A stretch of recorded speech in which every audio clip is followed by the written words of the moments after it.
yang ketiga dan sampai ayat 8. Kita akan membaca bersama-sama beberapa ayat tersebut, dan saya mengundang kita semua berdiri. Kita akan membaca dengan suara yang baik, dengan suara yang terdengar dengan baik. 1, 2, 3. Dan ia mengucapkan banyak hal dalam perumpamaan kepada mereka. Katanya, adalah seorang penabur keluar untuk menabur. Pada waktu ia menabur, sebagian benih itu jatuh di pinggir jalan. Lalu datanglah burung dan memakannya sampai habis. Sebagian jatuh di tanah yang berbatu-batu, yang tidak banyak tanahnya. Lalu benih itu pun segera tumbuh, karena tanahnya tipis. Tetapi sesudah matahari terbit, layulah ia dan menjadi kering karena tidak berakar. Sebagian lagi jatuh di semak duri, lalu makin besarlah semak itu dan menghimpitnya sampai mati. Dan sebagian jatuh di tanah yang baik, lalu berbuah, ada yang 100 kali lipat, ada yang 60 kali lipat, ada yang 30 kali lipat. Tuhan Yesus memberkati kita semua. Ini merupakan perumpamaan yang disampaikan oleh Yesus kepada banyak orang. Di ayat 1 dan 2 situ dijelaskan ketika Yesus keluar dari rumah itu, kemudian ada begitu banyak orang berbondong-bondong mengikuti dia, dan kemudian karena begitu banyak orang mengikuti dia dan Yesus naik ke perahu, di atas perahu itu Yesus berbicara kepada mereka, termasuk juga berbicara kepada murid-muridnya. Nah, ketika kita juga lihat di dalam Markus pasal 4 ayat 13,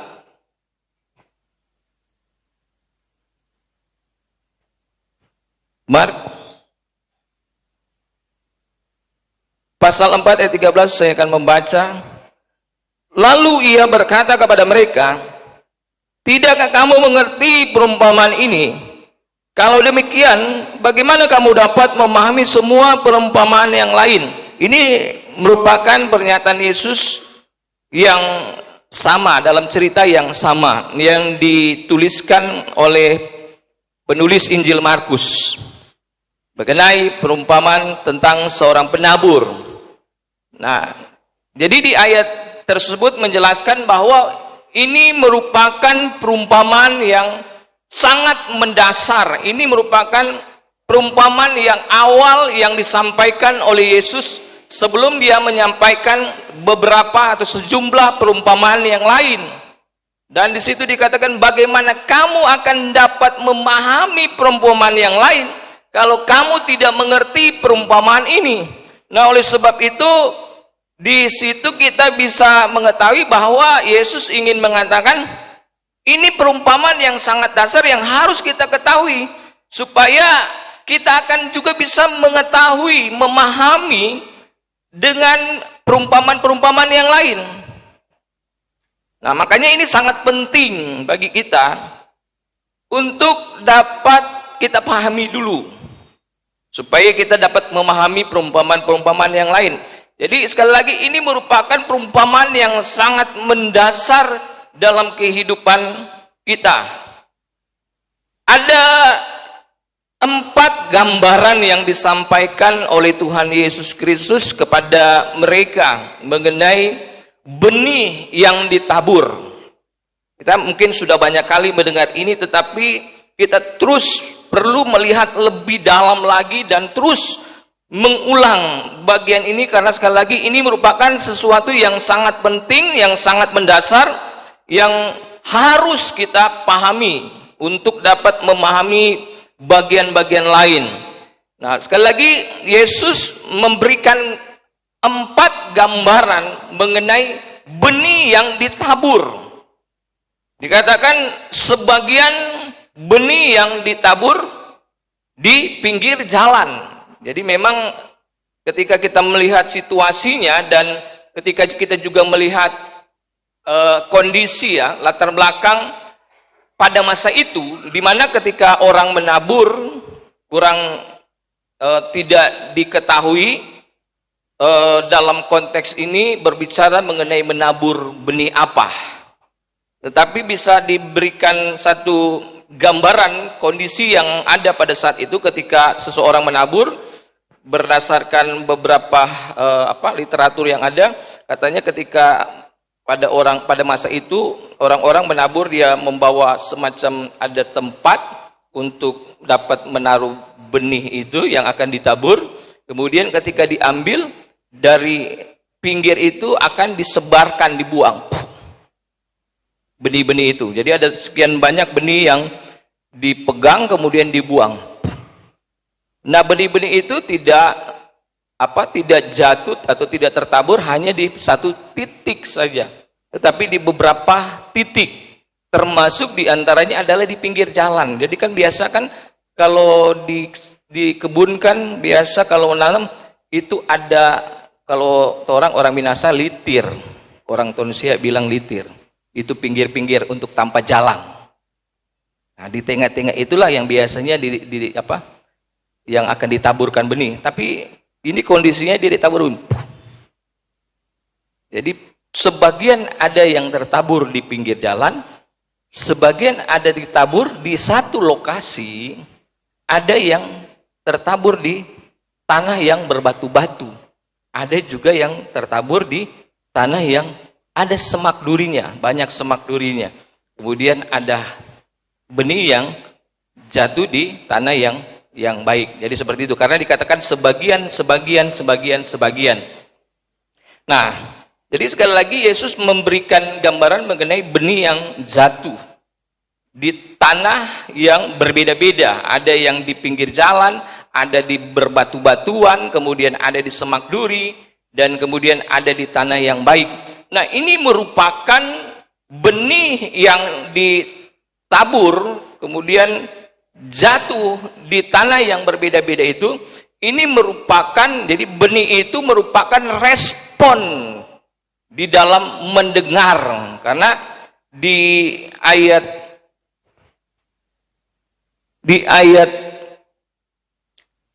dimulai dari ayat 19 kepada setiap ayat 18 dulu. Karena itu dengarlah arti perumpamaan penabur itu kepada setiap orang yang mendengar tentang kerajaan sorga. Jadi Yesus ingin memberikan penjelasan terhadap gambaran benih yang jatuh. Walaupun kepada orang banyak itu Yesus tidak memberitahu artinya. Mereka tidak mengerti tentang perumpamaan yang Yesus sampaikan. Sehingga murid-murid juga berkata, apa sih pengertian, apa sih maksud dari perumpamaan yang kau sampaikan, Yesus? Kemudian Yesus bilang, ya, kepada mereka tidak diberitahu, tetapi kepada kamu aku beritahu. Nah, sehingga di ayat 18, 19 dan seterusnya Yesus memberikan penjelasan mengenai arti perumpamaan tersebut.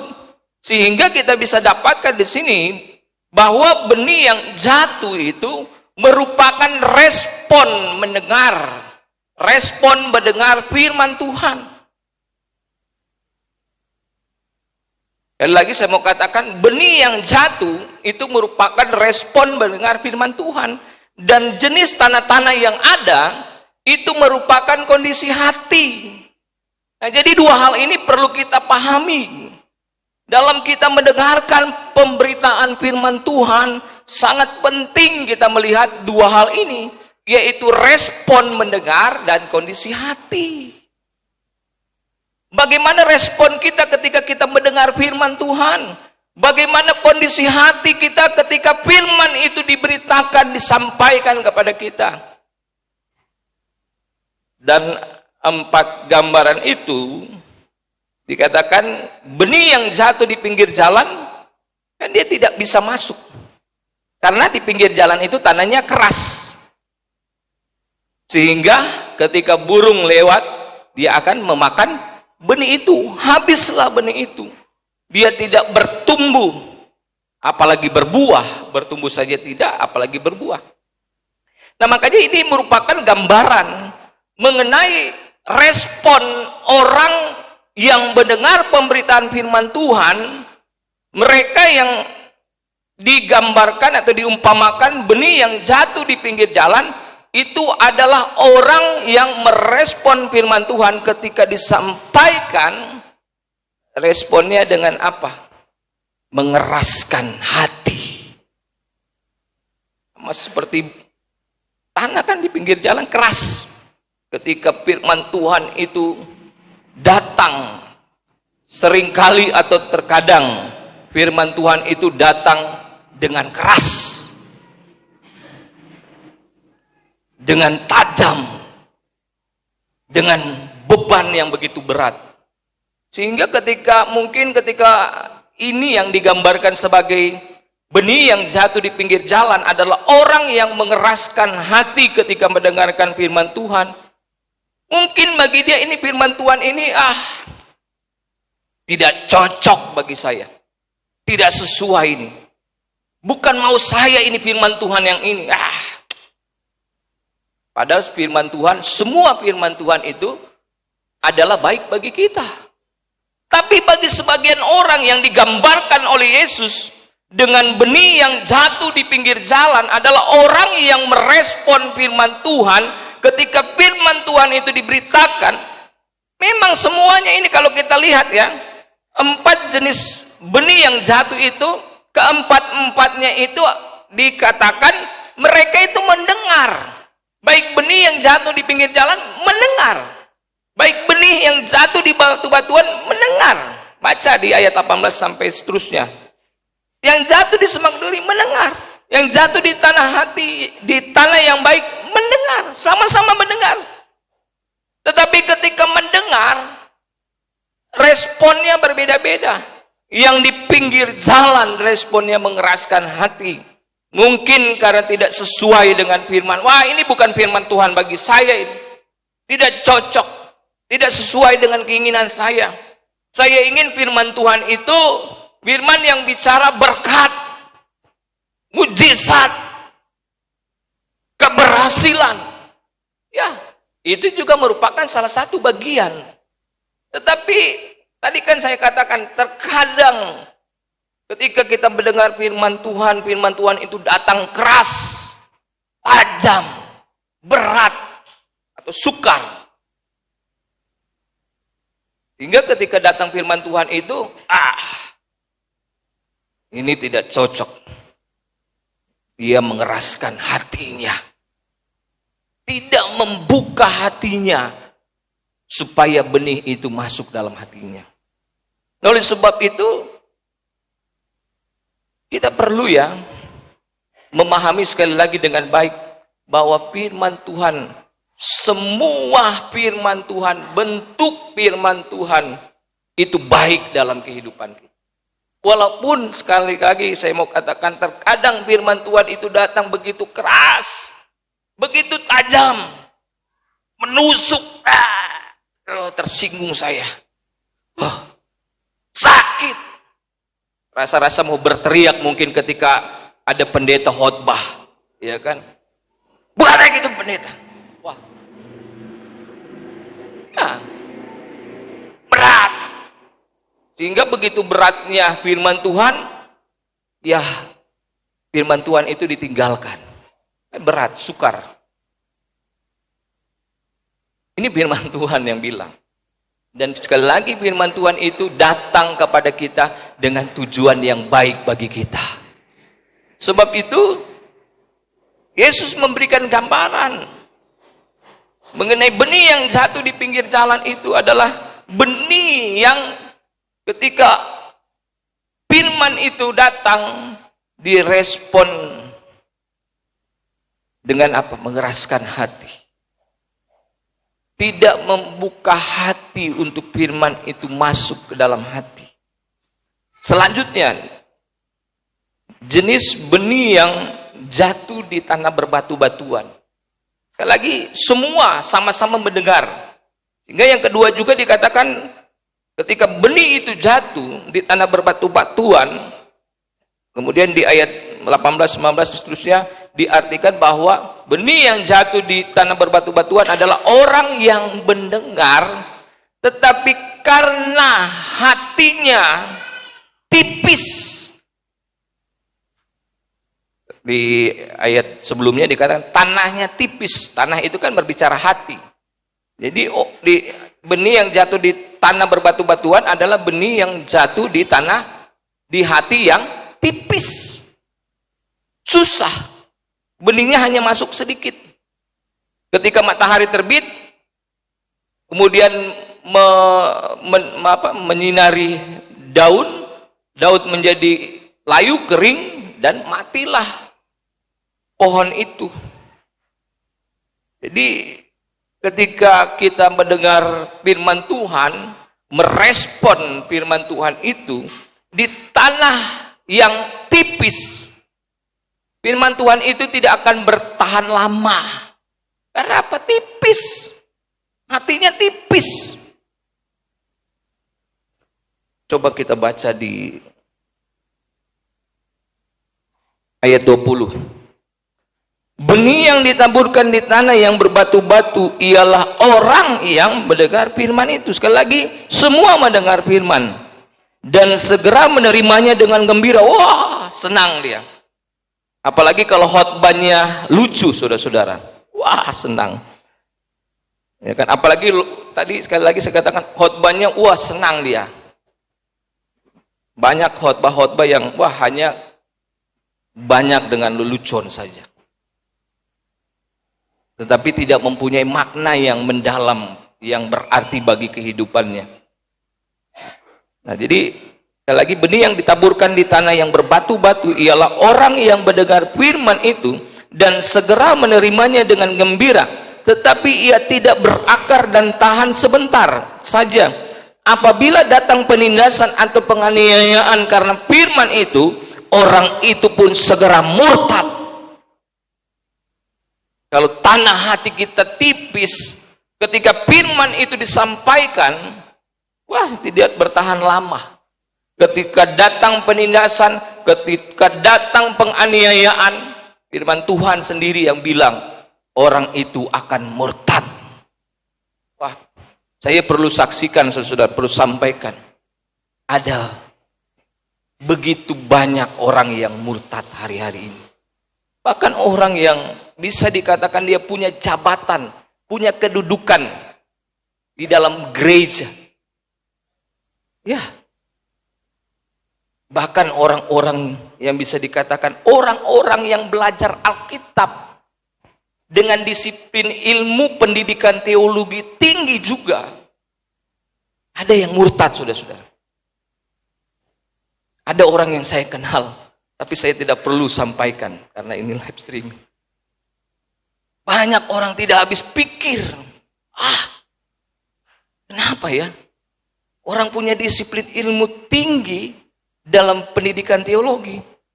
Tapi saya coba untuk memahami Tuhan. Mengapa bisa terjadi demikian? Walaupun sebelum saya coba lebih memahami bagian ini, saya mendapatkan pencerahan. Ya. Walaupun dia belajar dengan disiplin ilmu tinggi, dia punya pengetahuan. Dia hanya sekedar punya pengetahuan, tetapi dia tidak mampu mengerti dan memahami firman Tuhan dengan baik, dengan tepat. Kan sama-sama mendengar. Orang mendengar ya pastinya sedikit banyaknya sebentar atau lamanya, jadi sedikit banyaknya atau sebentar atau lamanya dia masih tersimpan di memori otak. Bisa saja pada saat ini masih hangat, ingat. Tapi bisa saja nanti pulang lupa. Apa kan tadi tuh khotbah tadi kan? Lupa. Bisa saja nanti minggu depan lupa. Iya kan? Sedangkan pengkhotbah saja bisa lupa nanti. Habis khotbah ini, DP besok, apa ya kita ada khotbah apa kemarin ya? Ada saudara-saudara, saya juga pernah mengalami itu. Tapi ketika lupa, coba ingat lagi. Wah. Nah makanya di sini juga kita perlu ya perlu memahami bahwa ketika kita mendengar firman Tuhan, kita jangan hanya mendengar begitu saja. Kita harus benar-benar memahami dengan baik firman Tuhan. Firman Tuhan itu bukan cuma sekedar didengar, atau bukan hanya sekedar dihafal. Ya, firman Tuhan tidak mengajarkan kepada kita untuk menghafal. Betul. Ada atau tidak firman Tuhan bilang suruh hafal? Suruh baca. Ya, suruh baca. Renungkanlah firman Tuhan itu siang dan malam. Artinya baca terus menerus. Dan bukan hanya cuma baca-baca. Kejadian 1 ayat 1. Pada mulanya Allah menciptakan langit dan bumi. Ayat 2. Bumi belum berbentuk dan kosong. Kemudian ayat 3. Berfirmanlah ia, roh Allah melayang-layang. Wih, hafal saudara-saudara. Dari Kejadian sampai Wahyu hafal. Ya, pasalnya, ayatnya hafal. Ya, bagus kalau kita bisa menghafal. Tetapi bukan hanya sekedar sekali lagi kita menghafal firman Tuhan. Tapi firman Tuhan mau kita merenungkan. Artinya apa? Kita mau berusaha lebih dalam lagi memikirkan supaya kita dapat mengerti firman Tuhan. Supaya kita dapat mengerti firman Tuhan. Supaya kita dapat memahami firman Tuhan. Apa sih firman Tuhan yang dimaksud itu? Sama seperti murid-murid. Murid-murid kan belum mengerti. Makanya murid-murid bertanya, guru, apa maksud perumpamaan itu? Yesus bilang kepada mereka, tidak kuberitahu, tetapi kepada kamu kuberitahu. Tapi di sini ada tanggapan daripada murid-murid. Ada tanggapan ingin mengerti apa yang dimaksud dari apa yang disampaikan. Makanya begitupun juga ketika kita merespon, jangan hanya cuma dengar, tapi kita tidak mengerti. Sama seperti tadi, jangan kita hanya baca. Baca. Kita sudah baca sampai di mana ini? Sampai di mana Ibu Gembala? So di Yeremia. Kadangkala pas mau baca, so lupa so di pasal mana, Kang? Ya kan? Wah, baru begitu saja so lupa, saudara. Nah, makanya saya mau katakan ini. Ya, kita harus membaca firman Tuhan. Tapi bukan hanya sekedar membaca. Jelas firman Tuhan beberapa mengimplementasikan, mewujud nyatakan firman itu dalam kehidupan kita. Tapi kita harus memulai dengan apa? Mengerti. Belajar. Bukan cuma dengar. Habis ibadah dengar firman Tuhan, sudah. Sampai di rumah apa? Ya pokoknya pikirlah. Keluarga, pikirlah pekerjaan dan sebagainya. Sehingga apa? Sama seperti gambaran ini. Tipis. Ketika datang penindasan, penganiayaan, murtad. Ya, karena tidak paham. Karena di bagian lain juga dikatakan, kalau tidak mengerti, maka tidak akan percaya dan tidak akan menerima keselamatan itu. Karena apa tadi? Ada persoalan, ada pergumulan, penganiayaan, penindasan, dia tidak tahan.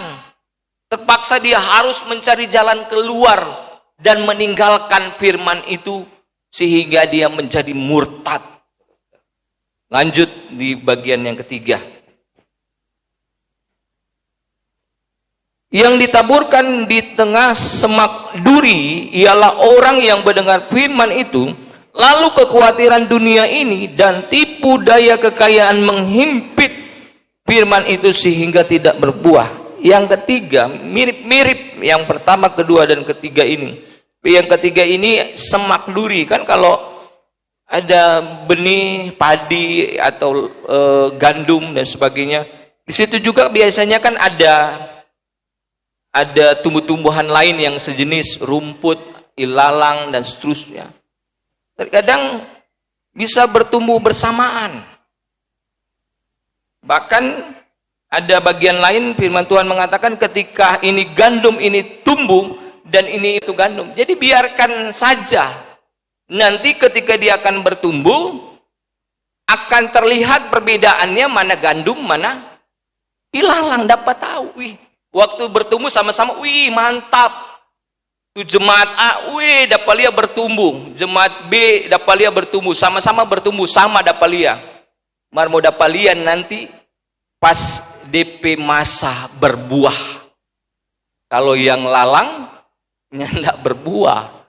Jadi tidak bisa ditipu kebenaran. Karena kebenaran pasti akan menghasilkan, akan nyata. Tapi dalam konteks ini, ketika benih ini tumbuh dan kemudian semak ini, duri ini juga bertumbuh, itu akan menghimpit tumbuhan tersebut sehingga apa? Tidak berbuah. Karena apa? Karena kekhawatiran dunia. Kemudian tipu daya kekayaan di dalam Markus atau Lukas, di situ juga ditambahkan dengan kenikmatan dunia. Seringkali persoalan dunia ini, hal-hal yang terjadi di dalam dunia ini seringkali, aduh Tuhan. Apalagi kalau waktu beberapa tahun lalu, waktu COVID masih meningkat sangat tinggi, wah kita tidak bisa kerja, tidak boleh ini, tidak boleh itu, dibatasi ruang gerak kita, ya kan? Sehingga persoalan ekonomi muncul, persoalan sosial, bahkan persoalan di dalam rumah tangga muncul, ya kan? Karena apa? Bukan kekhawatiran dalam kehidupan kita. Aduh, saya mau makan apa ini? Saya tidak bisa bekerja, tidak bisa mendapatkan uang. Kemudian saya akan bagaimana saya bisa mendapatkan uang dan bisa menafkahi kehidupan keluarga saya? Kami hanya harus di rumah saja. Wah, muncullah berbagai persoalan yang semakin besar dan semakin banyak. Sehingga persoalan ini yang semakin memenuhi hidupnya, memenuhi hatinya, semakin menghimpit firman yang seharusnya bertumbuh dalam kehidupannya. Bahkan kenikmatan dunia di dalam Markus atau di dalam Lukas dikatakan, wah, karena hatinya cenderung terhadap hal-hal yang merupakan kenikmatan dunia. Wah, dunia, kalau dunia menawarkan sesuatu yang, wah ini enak, ya kan? Wah ini mantap ini, ya kan? Ya, mungkin contohnya kalau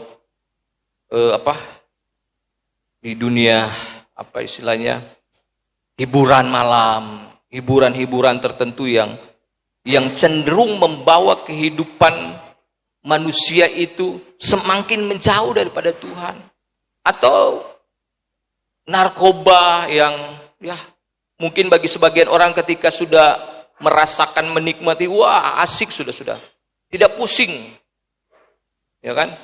Wah ketika menghisap atau mengkonsumsi itu, wah pokoknya enjoy, nikmat hidup. Ya itu kan kenikmatan dunia. Tuhan ini sampaikan, kenikmatan dunia, kekhawatiran dunia itu akan semakin menghimpit firman yang ada dalam kehidupan kita. Dan pada akhirnya apa? Tidak akan berbuah. Makanya beberapa kali saya sampaikan, perlu kita memahami, memeriksa kondisi hati kita. Jangan biarkan hati kita keras. Jangan biarkan hati kita berbatu-batu. Waktu lalu juga saya sudah jelaskan, hati yang berbatu-batu itu apa? Penuh dengan hal-hal dunia, kejahatan, kenajisan, kemunafikan, kedengkian, dan lain sebagainya. Itu harus dibuang, dikeluarkan dan dibuang dalam kehidupan kita.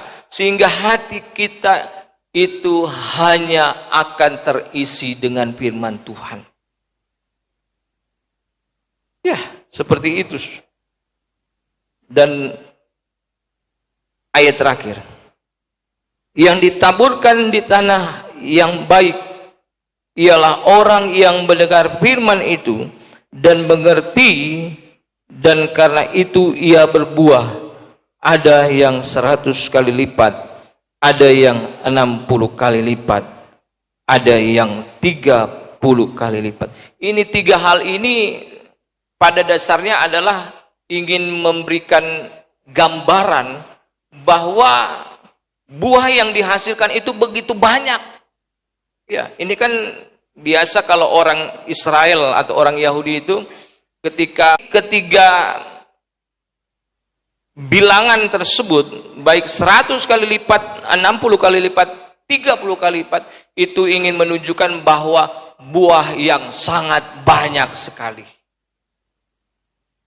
Makanya kalau kita mau supaya benih firman Tuhan itu bisa bertumbuh dan berbuah dalam kehidupan kita, karena tadi di awal saya katakan firman Tuhan itu sangat penting dan berarti dalam kehidupan kita. Kalau tidak, kita bisa saja menjadi orang yang murtad. Kalau kita murtad, apa? Alamat kita kemana? Neraka, saudara-saudara. Itu harga mati. Makanya kita perlu terus firman Tuhan itu semakin bertumbuh dan harus berbuah dalam kehidupan kita. Harus kita keluarkan hal-hal yang tidak memberikan ruang bagi firman Tuhan itu dalam hati kita. Dan firman Tuhan itu juga sebenarnya ketika dia datang dengan begitu tajam, ketika firman Tuhan itu tajam, dia sebenarnya ingin bongkar hati kita. Bongkar yang keras, bongkar batu-batu, bongkar itu benih-benih semak duri, saudara-saudara. Ya, ketika dia datang begitu keras, ya, sampai dengan alat-alat kan. Kalau orang mau zaman sekarang kan, kalau mau mau bongkar tanah itu gampang, coba pakai eskavator atau pakai itu alat ini. Untuk apa? Supaya baik batu-batu itu keluar, diangkat, dan mungkin benih-benih bibit daripada semak duri itu akan cabut. Itu dia mulai bertumbuh, tetapi dia kalah dengan benih semak duri yang sudah bertumbuh lebih dulu. Makanya perlu dibongkar, dibersihkan. Makanya sekali lagi mau dikatakan, ini hati kita harus siap untuk dibongkar oleh firman Tuhan. Ketika dia datang dengan begitu tajam, biarkan. Mungkin sakit, biarkan saja firman Tuhan itu datang. Tetap tenang. Tetap tenang. Dan luaskan firman Tuhan itu datang dalam kehidupan kita. Ya. Sekali lagi, kita perlu membuka hati kita untuk firman Tuhan itu masuk ke dalam hati kita. Luaskan firman Tuhan itu. Dan biarkan Roh Kudus yang bekerja dari dalam hatimu. Supaya apa? Supaya kita dapat mengerti. Seringkali pikiran kita ini terbatas. Kita tidak mampu untuk mengerti firman Tuhan. Sama seperti murid-murid. Guru, apa yang dimaksud? Kita perlu mendapat penjelasan, pengertian dari Yesus Kristus. Nah, dalam hal ini, kita perlu mendapatkan pencerahan daripada Roh Kudus. Buka hati kita, biarkan Roh Kudus bekerja. Kita bertanya kepada Roh Kudus, apa yang memahami, sehingga firman itu akan bertumbuh dalam kehidupan kita dan akan berbuah bagi hormat dan kemuliaan nama Tuhan. Puji Tuhan, nanti ada khotbah selanjutnya, kelanjutan dari firman Tuhan ini.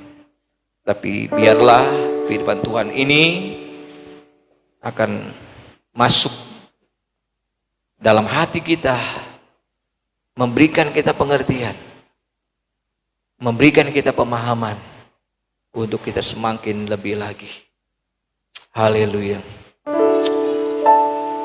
Haleluya. Ku buka hati untuk Roh-Mu Tuhan.